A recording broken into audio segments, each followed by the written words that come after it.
if we're not flexible and fluid enough to look at ourselves and see where we might improve or change, then we are not going to be able to be open-minded and compassionate towards those around us.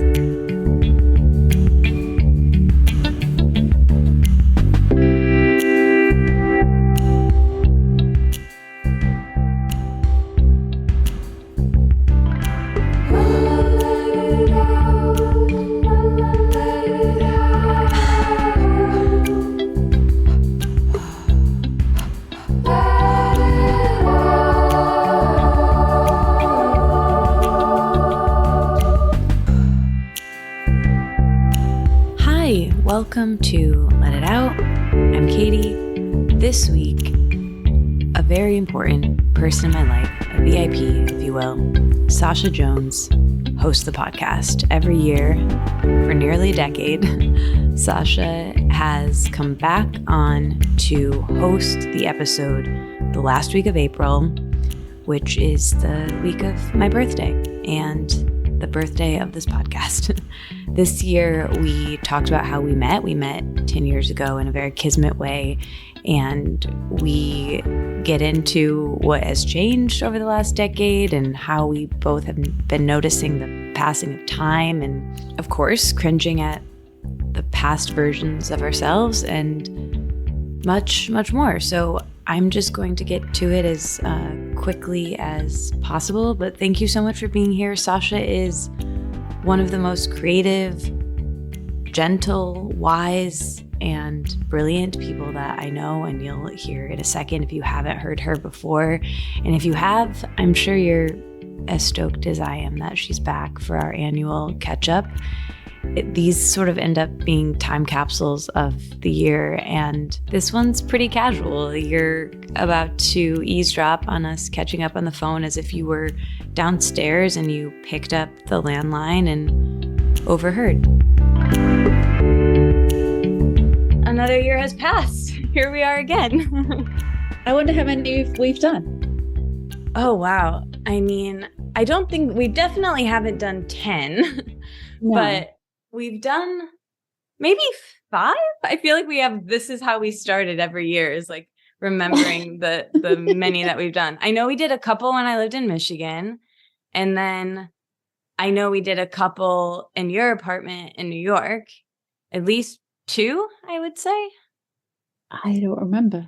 Yeah, but enough. We've done a lot. I don't mean enough. I mean, we've done a lot. Maybe enough. Maybe this will be the last one. We definitely did one last year. I do remember that. Yeah. And it's been 10 years since we first met each other. I know. Happy decade friendship anniversary. I know. To you too. Amazing. Actually, technically, it would be June, right? Yeah, I think it was June 21st, that solstice weekend. Yeah, I will always remember. I will never, ever forget meeting you and looking at you across the stairs of Madison Square Garden, eating your smoothie in a mason jar in this way that I would have been eating a smoothie in a mason jar if I had a smoothie with me, and just looking at you and being like, that is the coolest New Yorker I've ever seen in my life. I want to be like her. I want to be here. And I guess, did I just walk up to you? Like, I knew we were at the same writing conference, which was in this hotel in, what is that, Midtown? Yeah, in Midtown. Sort of interesting area of Midtown where there's not really much. Like a not interesting area of Midtown, actually. Yeah. Yeah, exactly. There's not much, not many, well, who knows? Probably maybe now there are, but there weren't places you could easily get a smoothie or lunch real quick that we wanted. And I must have been looking at you because we must have had our notebook or something we were at a writing workshop that was at this hotel across from Madison Square Garden. And I was sitting there eating my lunch, and I was staring at you, just stalking you, just staring at Sacha, looking so cool. And and then I remember talking to you that day, and then we had lunch together the next day, and you brought me a smoothie, and you got my nut. Like, we must have I know you got my number that night or I gave you my number because I remember you texting me that night being like, I don't know if I'm going to be able to make you a smoothie because Whole Foods is maybe closed and I need to get the stuff. And I was like, oh my God, please don't worry. Like, no problem. But I was like, oh my God, she's so nice. But now I'm not remembering, like, did I just walk up to you and say like, hi, I think that you're really cool and I've been staring at you during lunch? Well, my memory is that you were on a higher up step a little bit over, and then I turned around and we caught eyes. And then there was some kind of like acknowledgement that we both had the same name tags or something. Yeah. And then one of us went and sat with the other person. That's kind of how I remember. And then we went and sat together the rest of the afternoon. Yeah. And we subsequently like merged friend groups, like the friends I had made that morning and the friends you had made, John, I remember. But you were so popular, like everybody wanted to be your friend. They were like, oh, she's figured it out. She does social media for Gabby Bernstein. And there was a lot of like, you were kind of like, you had a lot of fangirls. It was bizarre. It was, and I kind of didn't want any of it, and I wanted to just hang out with you. And it was, I don't want this celebrity. It was such an interesting, I mean, God, I haven't thought about that in a bit. I mean, I think about that weekend from time to time, or at least every year, because I think about meeting you, but like, wow, how wild that you chose to go to that. And I heard it on the radio and asked my mom to take me. I was 21 or 22. I must have been 22. And I remember it so, so vividly, like especially that part, because I feel like meeting you changed my whole life. You showed me the life that I wanted to have. Like you showed your life in the East Village and your friends. And, then I started coming to New York quite a lot for work, and I would see you and I would stay with you. And then I really wanted to move there from the second I met you, but it took me a long time. And when I did, I chose where I lived to be close to you, to be a couple blocks away. And you lived in the neighborhood. Yeah. And living in the East Village was like, I thought for sure I couldn't do that. And I did in an interesting way, but it was so wild to me that like, if I went to met you, the whole trajectory, this is a real rom-com. This is a real romantic friendship story. And I'm just so happy that happened. I guess relatively, it didn't really take that long. I mean, you've been gone for over 3 years. It's wild. Yeah. It's funny. There's a few things that have made me think about the passing of time. And one of them I'm looking at right now is when I first moved into this apartment. It was 32 years ago, which is crazy to think about and makes me sound very old. But there are some photographs I took of the house that's kind of across the street and to the right a little bit. And it's such a beautiful house, and it's next to the marble cemetery, and I was just very drawn to the architecture of it. Anyway, I found these photographs somewhat recently, and I was looking at them, and I realized there was no tree. And now there is a tree that is taller than the building. Wow. And I don't know at what point that happened, but it just, at some point, somebody planted a tree and it's become big. And a tree is a really, really good way of marking time, I think, of just like realizing how much time goes by. And then I found this, I've been sorting out, I've been trying to do a lot of clutter clearing, and I found this, I have this old suitcase that I couldn't close. And I was like, okay, I'm not delving into this in a big way, but I just want to delve a little bit so I could shut the lid. And I found a notebook that was when I first moved here. I was 20 years old, and it was 1988, and I was an au pair. And this wasn't really a diary so much. There was some diary things in it, but it was things like the price of a phone call was like $1.59 a minute. And it was like, or more at certain times. It was really interesting, and things like English to American translation of words. And in it, there were all these lists of things. And then it sort of went on to things I wanted to do when I moved back to England, which of course I never did. But there were all these beautiful ideas and ideals that I had. And it was really kind of refreshing to see that they are the same as I am now. Like as a 55-year-old, I still have many of the thoughts. But one of the things on that list was get these teeth in braces, exclamation point. And as of about 2 months ago, I have removed the Invisalign that I've had on my teeth for the last year and a half. So it took me a really long time, but I did it. So that was kind of amazing just to see how long, and maybe longer than that, probably longer than that, but how long that was a goal, and eventually it got met. Yeah. Wow, that is so cool. Wow. I mean, all that, the tree, the teeth, it's really wild. I just went over to some friends or new friends' house. I'm going to be watching their dogs, and there's 4 dogs and they're all seniors, but 2 of them, they got somewhat recently and they're rescues, but they told me how old they are. That one was like 9 and the other was like 12 or something. And I was like, oh, how do you know how old they are? And I was like, I'm sure there's like some tests. I just didn't like know how one does that at the vet. I was like, oh, is it like a tree where you can see the rings, Yeah. to figure it out? And I guess they use their teeth. I didn't know that with dogs. Like then I was thinking on my drive home, I was like, well, those dogs don't know how old they are, and age is really, I mean, we start to feel it in our bodies. And then there's the whole huge thing about aesthetics and bodies and wrinkles and how we age in that way, and standards of beauty and all of that. But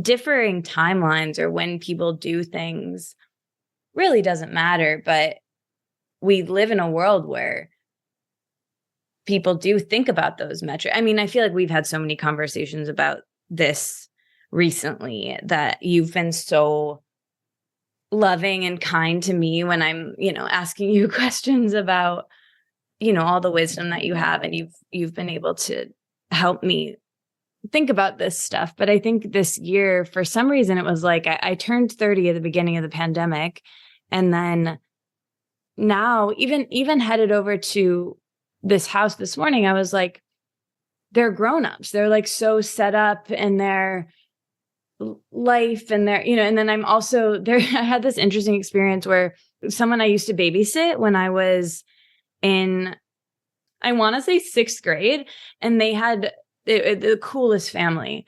They have 6 kids. And I always thought I wanted to have 6 kids, not for any reason other than this family was so cool. And I was like, I wanted, if that means I'll be like them, then yeah, I guess I'm going to pop out 6. But I would babysit these kids, and I was so outnumbered. And one of them, one of the younger ones, a person I know here, who I like vaguely know here, posted a recipe of hers, of this person's. And I was like, why does that name sound familiar? And I look, and it's this person that I used to babysit. This tiny, I remember she was in 1st grade. So I guess if I was in maybe let's say 7th, hopefully, however many years that is. And she has her wedding. I went to her wedding on Instagram.com. I saw her home with her, and I'm like, wow. I look at that, the 6th grade me would look at her life and my life and be like, wait, what? Like you were taking care of her, and, and what I thought my life would be is probably not what it is. But I don't know exactly if I wanted that or what I thought my life would be, or the careers that are available aren't even, technology makes that not even possible. Like I would have podcasted. It wasn't like I could be a podcaster or I could have a podcast, I guess radio maybe, but that was so rare that someone could have a radio show. And it's bizarre to think about how I thought something something being my life would be and how it is at this age. But also, I don't know if I really thought it through. I just I was like, there's no part of me that wants to have 6 kids ever. But, I was just like, yeah, that seems right. I don't think I really thought, did you have a idea of how your life would be before you moved here? And is it like that? Or did you kind of not know like me? I mean, I think I didn't know, but I think, first of all, it's hard to dream things that haven't been invented yet. So that makes sense that you hadn't quite figured out that you wanted to have a podcast and work for yourself and things like that. I know that, similar to how you said that experience babysitting 6 kids made you imagine having 6 kids, but not really fleshing that out. Mm-hmm. I'm one of 5 kids, but the second 2 came along later. So my favorite memory of my childhood is the years between my mom's marriages. And it was my mom and the 3 girls, and we drove around in her Mini and we listened to Elvis Presley. And every time I later on envisioned myself as a parent, it was always as a single mom with 3 girls driving around in a Mini listening to Elvis. And there wasn't really, there was never a partner involved. I never could sort of envision a dad in this scenario. And so it is funny how we just have like a snapshot of our young life can make us think like that's what we'd like our future to look like. But beyond that, I can't really think how I imagine New York. I didn't know what New York looked like or felt like. I had no idea. I hadn't really taken it in that way that I think you did from like watching Rent and mm-hmm. your uncle's stories. You had a much more of a real idea of what New York, and especially this neighborhood, looked and felt like. I really didn't. I just was like, I got this book on working abroad and I applied to all the jobs in it. And then USA Au Pair America, I think it was called, was what I applied for. I didn't even know I was going to land in New York. I hoped I would, but not for any particular reason other than it sounded cool. But I didn't know. And so, no, I had no, I didn't paint a picture and stepped into it. It wasn't one of those scenarios for me at all. It's just been a bit of an unfolding, and it continues to be like, I don't know what's going to happen. We're still figuring it out. And, when I think about aging and, like ideally in a perfect world, you can retire at the age of 65. I can't really see that happening. I'm still figuring it out. I'm still kind of inventing myself and my professional self and things. So I don't know. But I heard a quote the other day. It was a Mae West quote. She was pretty cool. And it was, you're never too old to become younger. And I love that. And it's true. Mm-hmm. And we got the wrinkles and the chronological years are passing by and all of that. But you can still adopt like a youthful attitude and approach to life. And I mean, sometimes I don't feel like I'm any different, or maybe I'm even healthier than I was in my 30s. So aging is a funny thing. Yeah. Well, that's one of my favorite stories of yours, just how you ended up in New York and the family that you ended up being an au pair for. Maybe you can even tell a little bit about this. They were in Soho, right? Yeah, amazing. I mean, I'm still in touch with them. They live in San Francisco now, but they had this really raw, beautiful loft on Prince Street between Worcester and Green. Little did I know when I arrived there how special and amazing that was, but it was so special and amazing. Really big, beautiful loft that just had some kind of divider walls for my bedroom, the kids' bedroom, the studio where the mom is still a sculptor, and so she worked there. Lovely, lovely people who are just so different to anyone I'd ever met. And yeah, I mean, it was a real shock to the system, and it was so different. And they wanted me to talk about my feelings and things like that, which I had never done before. But I know that they were incredibly influential on who I am and what my goals and dreams were, as I talked about in that book that I found.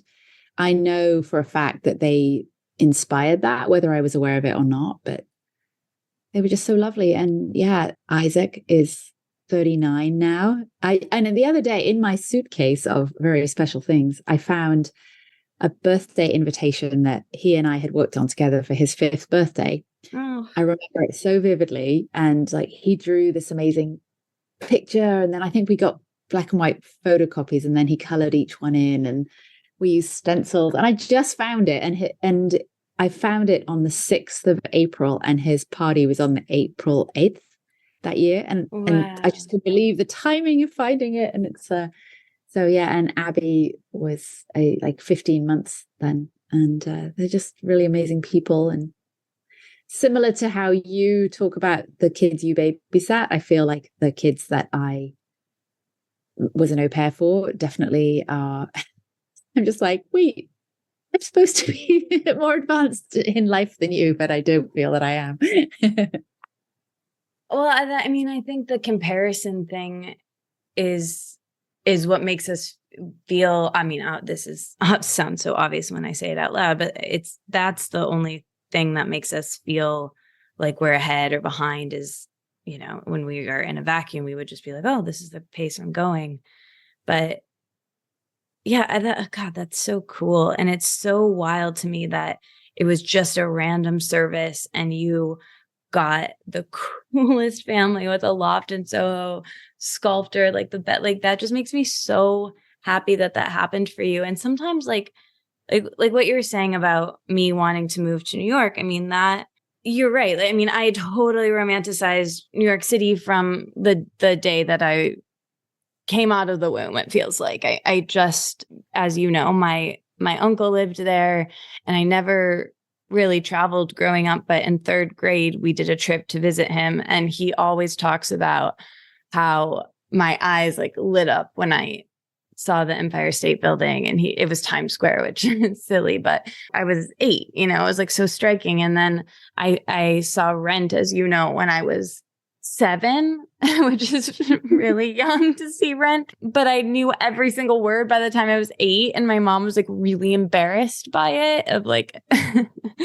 which is so sweet and funny, but it's like how I learned about the world, because we didn't have the internet then. And I like there's so many references in Rent, and there's so many different kinds of people. And, and it's also how I learned about like what heroin was, you know what I mean? Like it taught me a lot of things, but it was good, it was good for me to know all that stuff. And it also made me really want to move to New York, and not just Rent. We like kind of joke about that. Like, of course I end up right in Rent territory, but a lot of that, was because of you and where I ended up in New York. But also it's just so, growing up when I did like Friends and every TV show and movie, like I wanted to live in a city, and it was so different than where I grew up that it was all I wanted. And that was kind of where it stopped for me when I like thought about my future. It was like, I just want to live in a city, and to live in a city, I need a job and friends and like cool outfits, and like, so that I need those things too. And that's it. Like, and that was kind of as far as my like hopes and dreams went. And I was thinking about this the other day, because like you were saying, you were so not attached to the idea of like being in New York even, or how that family had an impact on you. You were just like, oh, wow, okay, this is where I ended up. And now you see it looking back. But I kind of had that here, because similarly, I didn't romanticize LA in the same way. I didn't romanticize moving west. I didn't know anything about here. Obviously you see LA in the media too, but as a kid, I didn't really like clock that, like New York's very recognizable, and any city I saw, I just was like, well, that's New York, and then LA was just like, oh yeah, that's Tinseltown, Hollywood, like cool. But like, I just visited here a handful of times before I ended up here. But, I was sitting on my couch the other night, and I was looking out the window, and I have such a great apartment. Like I can't believe I ended up here, and I found this place. And to me, it means so much to me. And I was thinking about my friends, and I was thinking about the places I get to go and the things I get to do. And I was just so grateful. And I haven't, there's been highs and lows in the last 12 months since we did this last, but for the most part, I'm just like flabbergasted that any of this happened. And I think part of it too is I watch like 2 shows a year, but I've got a new show, Sash, that I haven't even told you about. What is it? It's Daisy Jones and the Six. Have you? Oh, I read the book. I haven't seen the show. But... Oh, what'd you think of the book? I want to read it now. I'm like hooked. I had a medium feeling about it. Okay, well, I haven't read the book, but I had an interesting experience. I guess it must have been last week. I was walking down the street and I ran into my friend Veronica on the street, and she was like, hi, like we chatted for like a quick second. She's like, oh, I like your outfit. And I was like, oh, thanks. I wasn't sure about that or something. And she's like, you know what? Like kind of out of nowhere. She's like, I think you should watch this show. I think you'd really like, she brought it up, I think, because of the style. And I was like, oh yeah, what is that? I was like, yeah, I think I've heard about it. Cause it's like on the buses here, like the advertisement or whatever. And so I like clocked that I was like vaguely aware of what it was, but I didn't even like put it together that it was that book, because now that I saw the book cover, the book is really famous, and I like do recognize the cover of the book, that I was aware of it. I'm pretty sure Carolina read it too, or maybe I saw yours, or who knows.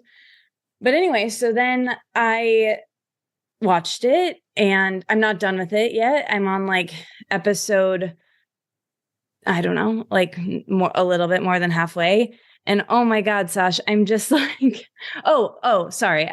This is maybe not an important detail, but so then that happens with Veronica. Then later that day, another friend mentions it to me like out of nowhere. And I was like, okay, whatever. And then I go to, and part of this is just like, it's a popular show, and like, this is not like so wild, but then I go to dinner with my oldest friend here. She and I went to college together, and then her boyfriend, who's also my close friend, Chris, he grew up here, and he was working at L&E, and we were sitting at the bar, and I'm like chatting with him, and he brings it up, and then he's like, yeah, it's so good, blah blah blah blah blah. And he walks away because he's working.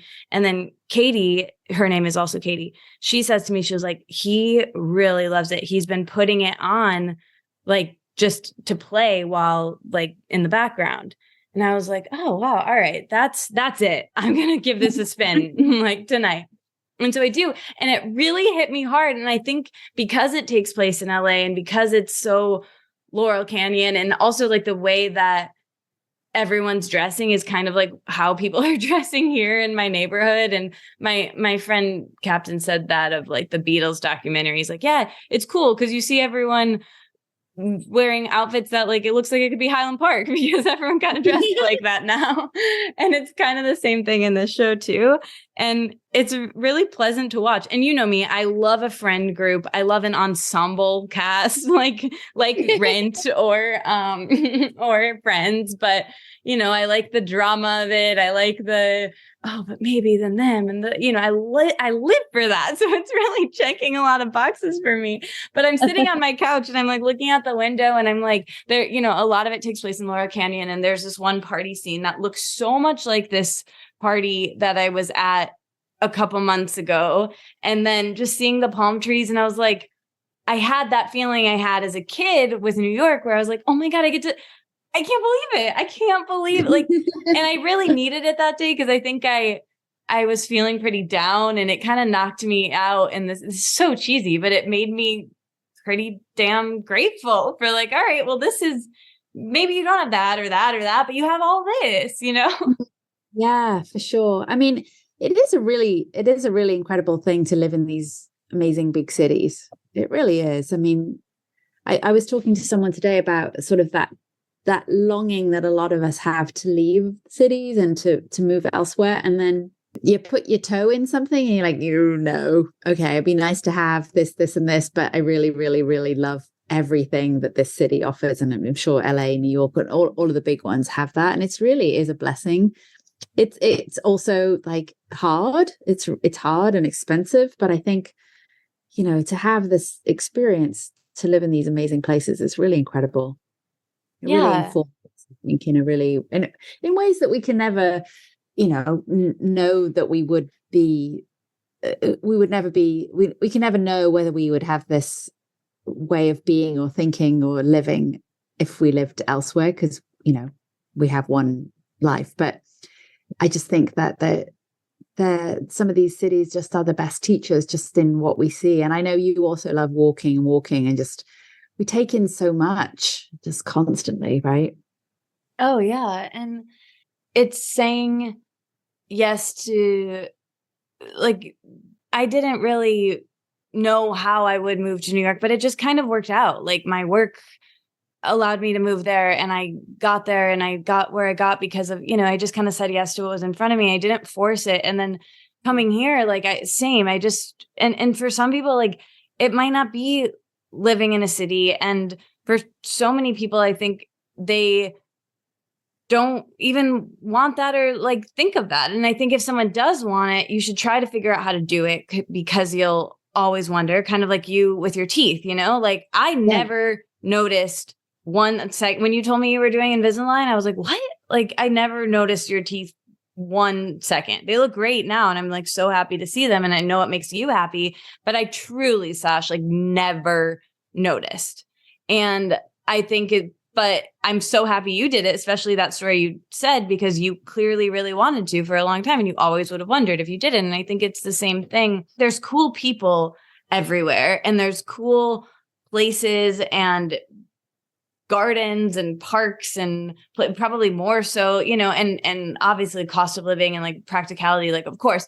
But I did have a chip on my shoulder about wanting to move to New York and living in New York. And there are so many different ways to have a life. And this is the one that like panned out for me so far. But I just am seeing so much of like, I don't even know that any of this was in my control. I'm just like kind of saying yes to the next thing one at a time. There's somebody who lives opposite our apartment is a cemetery. So that's empty. And then there's someone in the apartment behind that who has a disco ball and disco lights.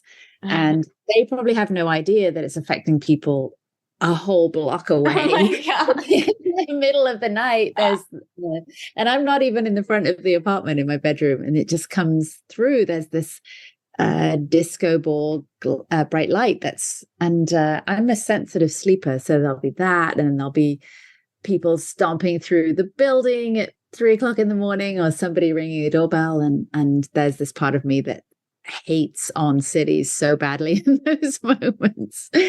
But I think it's just good to sort of check in and remember the beauty as well. And yeah, I mean, and really to do that wherever we are. Yeah, totally. I mean, and I don't know. I love that stuff. I mean, I've had like here, there's so many helicopters at all times, and there's so much wild stuff happening at all times. And there's often parties happening in my building until like so late, and like a full mariachi band. And I honestly like love that. And like, you know me, I can sleep through anything. But recently, this is probably so boring for anyone listening, but the one thing that really got to me this week was, and I said this, if and I know you've seen Tar, but I said this to my friend. I was like, I went and met him at the garden, and I was like, oh my God, I feel like I'm Lydia Tar right now. And he was like, that could go so many directions. Like, why do you feel that way? And I was like, because there's been a smoke alarm, a fire detector, like smoke alarm, beeping outside of my window or outside of my door, like in the hallway, for like 2 days. And I think I'm going like insane. Like it's I'm hearing it when I'm not there. Like, it's just like beep, right. beep, beep. And I can't tell if it was getting faster or slower. And I'm like texting my landlord to see if they could fix it, and something was wrong. They couldn't. I mean, it was like, I mean, whatever. That's just like, that could happen, you know, whether you own your home or you live in an apartment. It has nothing to do with living in a city. But wow, was that a mindfulness practice to be okay within the midst of that? But I guess, you know, we've sort of been talking about the idea of time and passing time and stuff like that. And it has been, as well as 10 years of knowing each other, it's been 10 years since you began your podcast, probably almost exactly, right? Or March 13th. Yeah. So 2013. Just like a month off, but like very close to a decade. And sure that's something that you didn't really anticipate where it was going to go or how it was going to go. Or listen, I'm a bar person, and I don't mean the type that you go to with your friends, although I enjoy that as well. I eat a lot of bars. I do. I really do. And listen, a lot of them contain a lot of artificial sugars that can, wreck your digestion and make you have what my friend Christine calls bubble guts, meaning, you're gassy. And a lot of them can taste terrible and have a lot of chemicals, perhaps, or just things you don't want. But you know what? There's one that's really, really good, and Paleo Valley makes it. And listen, it has collagen in it, which can be really great for digestion, and they taste incredible. And listen, they don't have much sugar. They can help you feel a bit more calm, and they can even help you sleep. I keep them around in my bag. I share them with my friends. I really enjoy them a lot. And Paleo Valley has so many products. They make these beef sticks, to be honest with you, that my friend Dexter really, really loves. He asked for more the other day. And I think you'll really like their products. They have so many. They have 5 flavors of these bars. They have many flavors of the beef sticks. And the ingredients in them are incredible and give you a lot of energy and keep you moving through your day. They are free from a lot of the things that you might want them to be free from, such as dairy or gluten. And you can learn more about the exacts of that if you just click a link, and it'll tell you everything you need to know. What's really great is that I actually have a discount for you.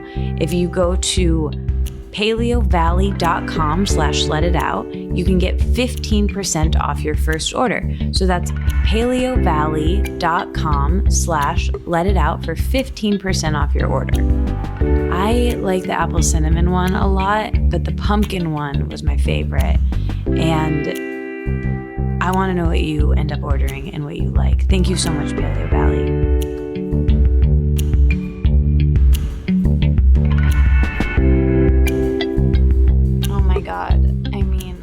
I just can't believe I'm still doing this, Sash.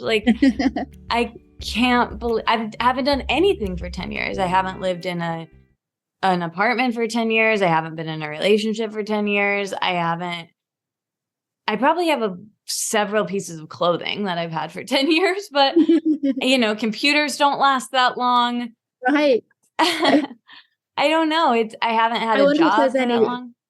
One of your questions you always used to ask people is about their morning practices. And I wonder if you have a practice that is 10 years long. Yeah, I do actually, for sure. I do scrape my tongue every morning. Okay. Yeah. And you know what? I was thinking about that.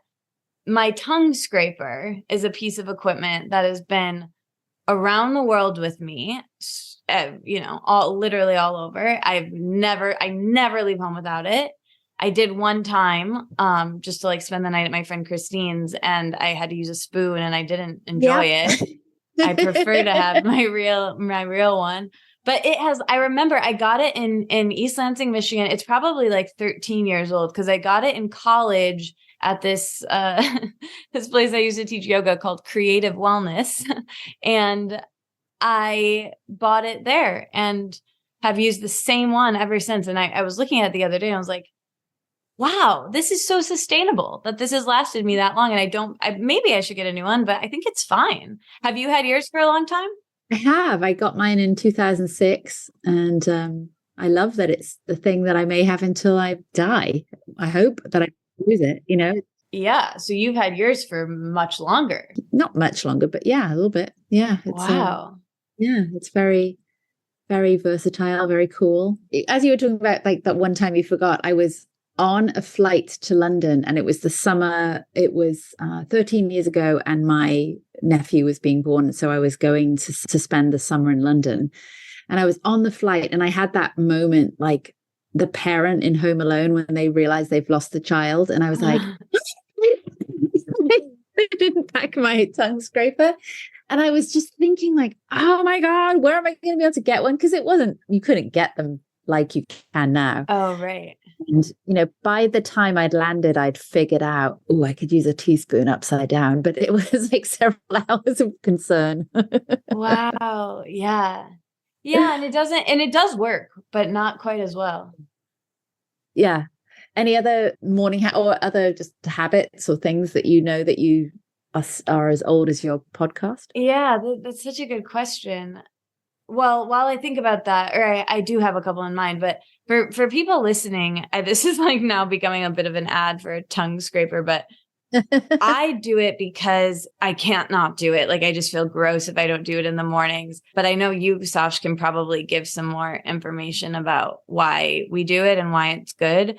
But I think that it's interesting. I recommend it from time to time, or I just mention that it's something that I do and love. But my friend Christine texted me a couple months ago and was like, hey, do you still use your tongue scraper every day, right? And I was like, yeah. What's up? And she was like, I think that's why not need to knock on wood, but she was like, I think that's why you never get sick. She was like, because I started using one, she started using one. And because of me, I think. And she was like, and I haven't gotten sick this whole year, but her boyfriend moved in with her and he had gotten sick a bunch and she never got it. And who knows? I mean, I do not think that was like because of the tongue scraper, but I was like, oh, no way. That's really cool. And I'm just glad that she enjoys it and whatever. But it made me like think about that practice of like, wow, yeah, I do definitely do that every day, but I don't think about it. Just like brushing my teeth. Like I don't even think about it. It's just so ingrained in part of my morning. Yeah. I mean, it's the very, very first thing I do, even before I pee. It's Same. just like the tongue gets scraped. And I do think it helps us not to get sick because all that kind of gunk that's on your tongue, Right. if you just have a drink of water and drink that back down, I mean, that sounds really gross as I describe that, but it's, you're getting it out and you're letting it out, Katie. Yeah. And I think that, it's an Ayurvedic tool, but I think they also prescribe it for if you have cravings. So after a meal, I mean, I like to brush my teeth after a meal because that really helps me. If you scrape your tongue, you can take that away. The other one that I do every day, and I'm curious what yours are, I guess.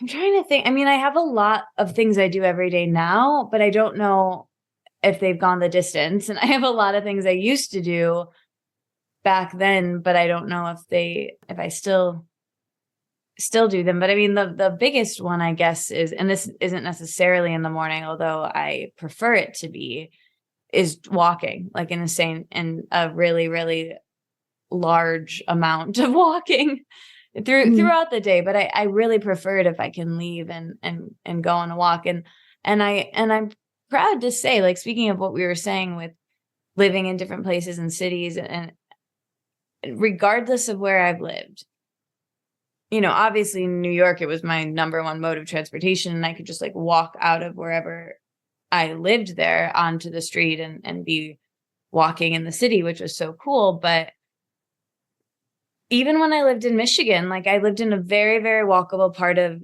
Detroit, my last apartment, and I would walk to a coffee shop there, and no one, it's very similar to LA. Like no one really walked there. And I wasn't thrilled about it when it was, freezing and snowing either, and didn't do it much. But here I walk everywhere in places that people, wouldn't really walk or don't walk at night. And I do. And I just do. And I love it. And getting out first thing in the morning, and there's all this science about like getting the light on your eyes and being, in, even if it's not sunny out, but like getting outside. But I really feel that, like, I really don't feel awake. And I think especially working from home, like if I don't have anywhere to be for a day, but I have work to do just like at home or on my computer or something like that. And definitely with the pandemic, when no one was really doing much, I had to leave and come back wherever I was living. Even when I was living with people, like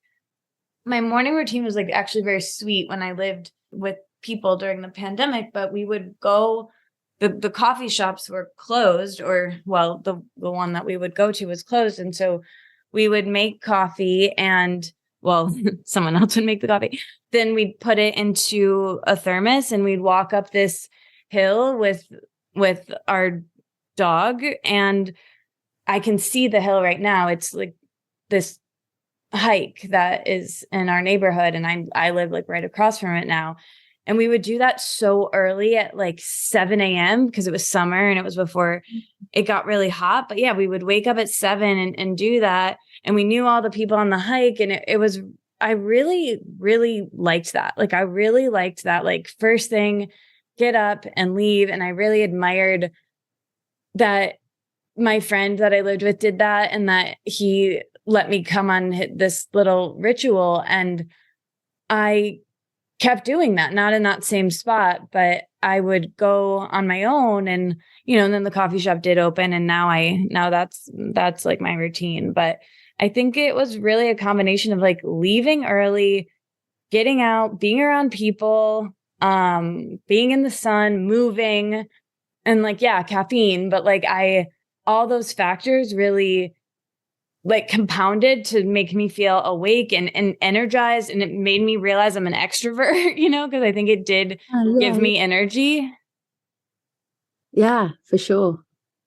And I think it was such a contrast to like when I started the show and I would ask people that question, like, remember how I'd say it too? I'd be like, all right, we always talk about morning routines. What are the first 3 things you do when you wake up in the morning? And how does that affect how the rest of your day goes? I remember saying that so many times.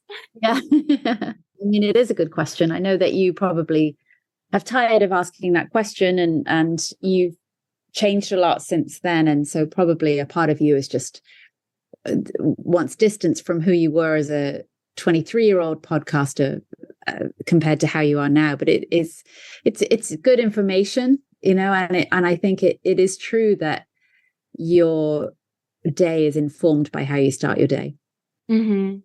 Yeah. And I mean, I love hearing that answer from people still, because I like knowing how people spend their days. And I just think that's interesting because it's real. It's like seeing someone when you're not meant to see them. And that's what, like, even like living with people or staying with people or observing people when they're not in their open sign hours, like, I think there's something really interesting to me about that, or maybe I'm just nosy or curious, but yeah, I find that really like intimate and sweet. And when I would ask that question though, and this, I would just kind of take on all the, like, they were mostly wellnessy routines, and it was like, okay, warm water with lemon, and then you meditate, and then you do this workout, and then you do your morning pages, and then you chia seeds, and then this, and I was like alone for all of that and doing it perfectly. And then I would leave and it was like 2 p.m. You know what I mean? And I haven't like done anything, and I was by myself and it didn't make me happy. And then when I came here, like all that went out the window and I was like, well, I guess I'm doing this hike with this person and cool. And then it was fine. Like nothing happened. I did my meditation later. I did the like weird like ab workout that I do later, not at all. And it was fine. And like, I think moving to LA helped this a lot. And I think it was also the pandemic and just being around people a lot early on. Then I just kind of let go of all this dogmatic way of like having to do all of these, processes, Yeah. Yeah. Well, I was going to say like, what don't you do that you were doing 10 years ago? But that sounds really you've already answered that question. Is kind of, you are not rigid, and there are some things you probably dip into now and again, but not as like, this must be done every single day. Yeah. What about you? Well, yoga is every day. That has to happen. And it's funny because today I didn't do yoga, and it was like 5 minutes before we got on the call that I was like, no wonder I feel so weird today. And I don't even know how that happened. Well, I do, but it's a very, very unusual. I don't think, other than when I hurt myself, I think like in the last 5 years, I've never missed a day. And so that does feel quite weird, but that's definitely every day. And then of course, lemon water and squatting, and the morning poo has to happen for a day to be functional. And but otherwise I really, I'm between the city and the country, and in between, my schedule is never the same. Sometimes I have a really, really busy day, and sometimes I have more of an open day. I could still have a lot to do, but it's more open. And so I have to make myself disciplined. It's not natural for me to kind of be a disciplined person. So I have to get on top of myself. Otherwise I'll be up till, really, really late trying to catch up. But yeah, I'm I still love my smoothies and things like that, but I also don't feel so locked in and rigid as I once was in that. And I kind of really understand that wellness is about fluidity and being able to kind of just like change when necessary and be open to what's happening. And that's true with food as well. I mean, I have some digestive issues, which mean that I cannot eat certain food, and it's, and so I have to rein it in a little bit. But having said that, I have much, much more, what's the word I'm looking for? I'm not sure, but I'm much more open with what I eat and try and things like that than I once was. I think that's really good. Yeah, I agree. It feels good. I hope that you can do yoga still today. I hope this call didn't derail your yoga every day for 5 years. No, it didn't, because it was so late in the day that I realized that. But I will definitely do it, even if it's midnight. I will get it in. Yeah, good. I'm kind of the same way. I sometimes call it like my little, I don't know, my friend Lydia owns a yoga studio here, and I was telling her this. I call it my Jerry Seinfeld workout, because I just read somewhere that he does the same workout routine every single day. And I do this like combination of yoga. It's like, I don't know, it's stretch. I mean, it's all things that everyone here listening has done before. Like you have done before, Sash. Like it's all, I could explain what they are, but I'm not going to. But it's like a mix of, you could call it Pilates exercises or yoga, stretching, physical therapy. They're all like, nothing is like anything bizarre. I just don't know what the names of them are. I could describe them, but anyway. But I do that every single day. Like one of them is a plank situation, and that little routine, my friend who owns the yoga studio here, I was like telling her, I was like, yeah, I got to do that. And sometimes I procrastinated, and, and she was like, oh, it's like your home practice. And I really liked that better than the Jerry Seinfeld like workout.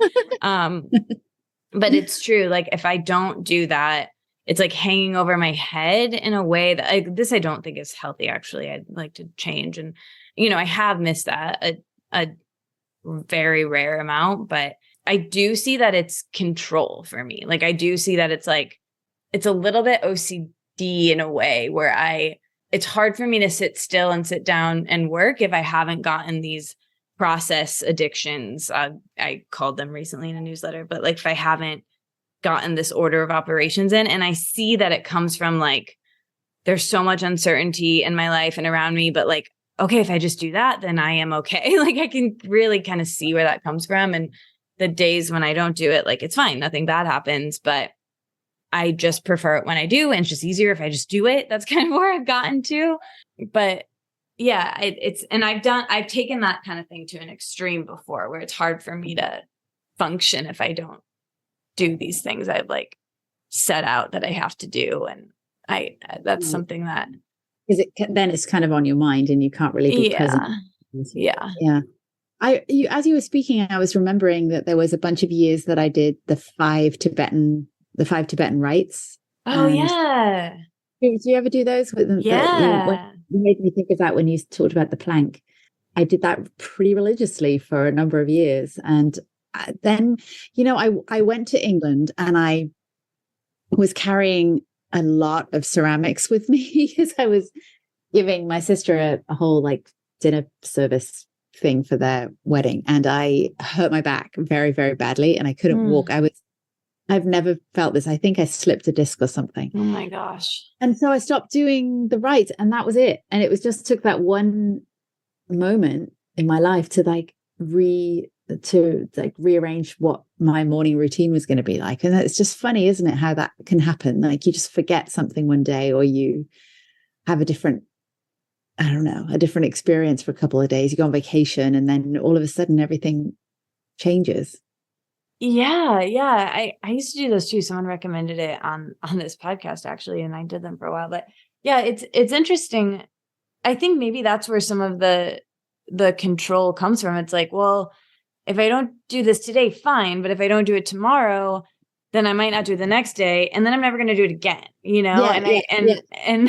I know they say that about a habit, like just don't miss 2 in a row, but it's interesting. I during the lead up to the holidays, like the week before Christmas this year, I was working so much, as you know. I was working at the shop that I always work at 1 day a week. And then I was also working at this shoe store, Lock. And I wasn't used to having to be somewhere for big chunks of days. And there was one day where I worked the morning at the shoe store and then went straight from there. I think I had like a 15-minute time period to get to the store. And then I closed and I, got home at 10. And it felt good. Like it feels good to like go and work long days and just do it. And I was good at it. And I was exhausted at the end of the day. And I didn't have time in the morning to do my whatever we're calling it, my home practice or whatever. And then that next day I was also kind of rushing, and I was like, yesterday was fine. So I'm not going to do it. And I just didn't do that whole week. And then I flew to Michigan. And when I got to Michigan, I was spending some time there, and I did it every single day, like to a T, if not more. And then I was just like back in it when I got back. And I think it was good that I didn't do it that week. And I think it was fine, but I didn't let it bug me. And I try to keep that. I'm glad that happened, because now I keep it in my brain where like today I had a really busy day. Like I went to this house that I'm going to be house sitting at and got acquainted there. And then I went straight from there here to talk to you. And then after this, I have a meeting actually soon. And then, I have another podcast. So it's like all these things in a row. And I said to myself last night, I was like, don't worry about it. Don't worry about doing it. Like, just, it's fine. It's fine. You don't have to do it tomorrow. Like, it's going to be like a day, like when you were working so much. But I did it. Like I got it done this morning, like really early. So I don't know. I think taking yourself off the hook is good. Yeah, that's the growth part, isn't it? It's the, the being gentle with ourselves and realizing that these things are, they're little tiny things. They're not big picture things. And yeah. And then that the little tiny things do kind of add up though, over time. And yes, for sure. I always say like the tiny things are the big things, yeah. And tiny tweaks along the way are really how we get to where we want to go, whether it's baby steps up the mountain or, small tweaks in our lifestyle, depending on where we want to go and what we're trying to get. Yeah. Whatever it might be that we're aiming for. I definitely believe in that. But I think to beat ourselves up because we miss a day of something is unhealthy as well. Yeah, exactly. And it's finding that balance is not easy. No, it's not. And I think I think for a while I used to say to my clients about sort of only focus on your accomplishments and really don't spend any time thinking about what you didn't get to. But now I've tweaked that because I think that, in fact, it is interesting to observe the things that didn't go to plan and ask questions as to why not. And maybe the answer is, well, I realized it wasn't that important. But it might be like, I was kind of scared, or, it's good to question it and to go a little bit deeper for yourself and just ask, well, why didn't it go to plan?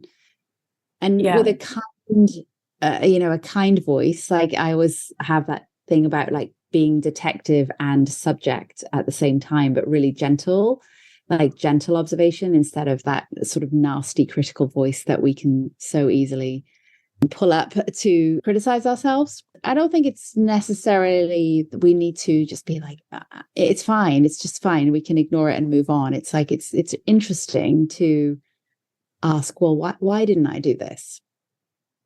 Self-awareness and self-honesty are really the kind of the most important things. My friend Crystal says this of like, I'm fine if people are imperfect, obviously, and are in process or are working on things or are, not feeling their best or, having a tough time or whatever. She's like, that's fine. Like, that's fine to be around that. I get it. I understand like that. I'm able to hopefully help if I can, or just be there, whatever. She's like, what I cannot be around and what I can't work with is people who are lying to themselves, people who are, sometimes it takes a while to be self-aware and see something, and I really understood, it took me a minute, but I understand what she's saying of like, yeah, when someone is like just ignoring something, or, it takes a while to be ready to see it, but it's difficult to be around people when they're like unable to have some self-awareness or self-honesty. Like, I think I'm understanding what Crystal means by that. Does that land for you too? Yeah, it does. And I think that can sort of be the other side of rigidity and stubbornness and just stuck in, this is the way I am and this is the way I've always been, this is the way my culture is, and so I'm not willing to be open-minded or open-hearted in terms of like seeing change for myself and others. Because I think if we're not flexible and fluid enough to look at ourselves and see where we might improve or change, then we are not going to be able to be open-minded and compassionate towards those around us. So I think that I really like being around emotional people and people who are open to change, and whether you want to call it betterment or not, it's just like I love being around people who are interested in change and flexibility. I think they're my favorite people.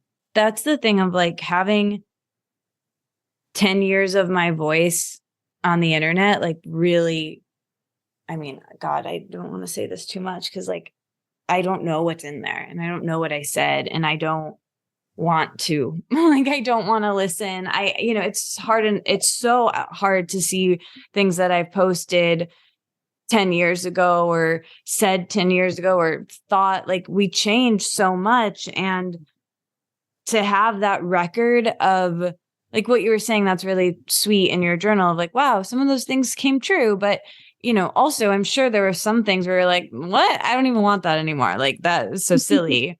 Yeah. And I have so much of that. And I'm sure I like came here with so much certainty of like, this is how I think about this. And I probably feel exactly oppositely now on so much. And that's all there. Like, that really kind of makes my stomach drop and makes me be like, I have to go immediately and delete all of that. Yeah, I get what you mean. Yeah, definitely.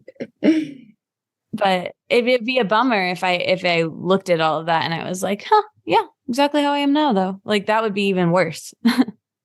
Yeah.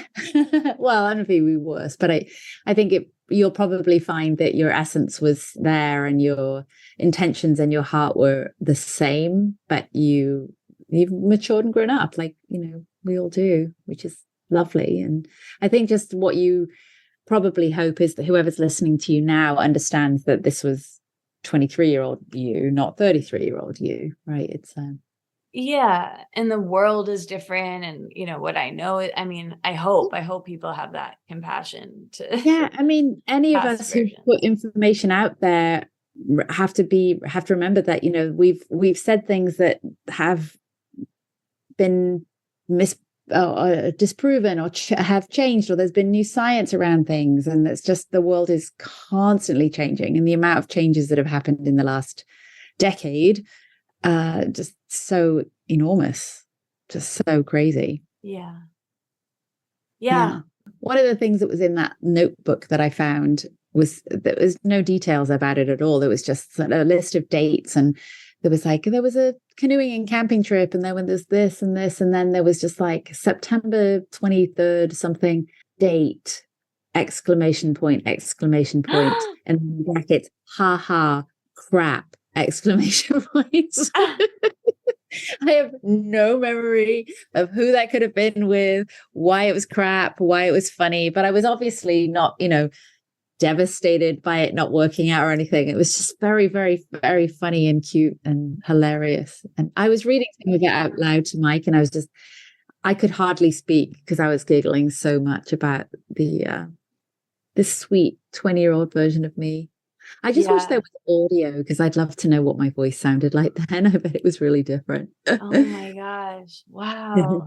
I've written things like that or said them in a voice text to a friend or something where I wouldn't even remember how I felt about it now. But yeah, you're the most reliable narrator, like right after something, Yeah, exactly. Yeah, I know that you have to go. And so I don't know, is there anything else you want to share for your, but I don't know if we actually acknowledge that this is your birthday episode that we have started doing annually, or is there anything you want to share with your lovely listeners? Oh gosh. I mean, I just want to share how much I love you. Like, I love you so much. I'm so grateful for you always. And I don't know what I want to share. I'm still figuring that out. But I do want to say this. I mean, I'm really, really grateful to anyone who listens to this podcast and listen to this episode. The fact that you found it when there are so many and you have so many options in every sort of direction that you possibly could want to go in, and you decided to spend time with Sacha and I right now is really cool. And I hope you enjoyed it, and I hope it entertained you or made you feel less alone or kept you company. And that's the best compliment I can get about this show is when people tell me like, oh, I wanted to call a friend, but it was late and I just, I didn't know what to put on. And I just put on this show, and I know it's always going to kind of make me feel good. Like I know it's going to keep me company and be like calling a friend when I can't. And that I get that feeling. Like I know what that feels like. And I like having things on in the background. I like having company. I have listened to a podcast interview or episode of the comedy variety, of the, fresh air NPR variety, of the, whatever, put something on and been feeling kind of weird, but then hearing, interesting people or smart people or people that are just not me, talking about the world has like gotten me out of my head in a way where I've been able to pivot out of feeling pretty dull at best or like bleak or really sad at worst, and been able to like, it hasn't been a complete like 180, but it's gotten me to be able to like, all right, there are people feeling feelings, doing work, and you're going to go do that too. And just let's go. Come on, get moving. Like it has really helped me. And so I hope that's my hope of this podcast. And I love being able to talk to people like this, like recording conversations with people, the fact that I get to do it and the fact that I get to meet people who listen and, they say that they know bits about me, and I get to know them because they've spent time with me in this way. It's not lost on me. And I also want to thank Bree, because I was really not sure if I would continue doing this. And Bree, the editor of this show, actually, Sash, it's because of you that Bree is the editor of this show in a roundabout way, because Sasha, I think we spoke about this last time. Yes, she's Molly's friend. So basically, Sasha had this summer camp called the Downtown Explorers, right? And you would take essentially your friends' kids and do these really fun activities with them, like take them to the Brooklyn Botanical Gardens and they could run around, or, take them on the subway. And anyway, one of them is this incredible person named Molly. And I needed a intern at my old job at NYU. And so I told Sasha, I was like, we need to find me an intern at NYU. And she was like, great, we've got one, no problem. And I met Molly, who was so cool. And then Molly graduated, and I told Molly, I was like, you got to find your replacement for me. And that was Bree. And Bree is so magical and one of the most incredible people. And I got to work with her there. And then she moved here, and now, our lives are like super intertwined. And she's been we did an episode together actually at the beginning of this year, the end of last year. But I'm just so grateful to you, Brie, for editing this right now, and to all of you listening, and to you, Sash. Thank you so much for doing this for the last several years, unclear how many, and for being my friend for the last 10. And thank you. Happy anniversary. Thank you. And Sacha, if you are getting married and need an officiant, Sacha is the one for you.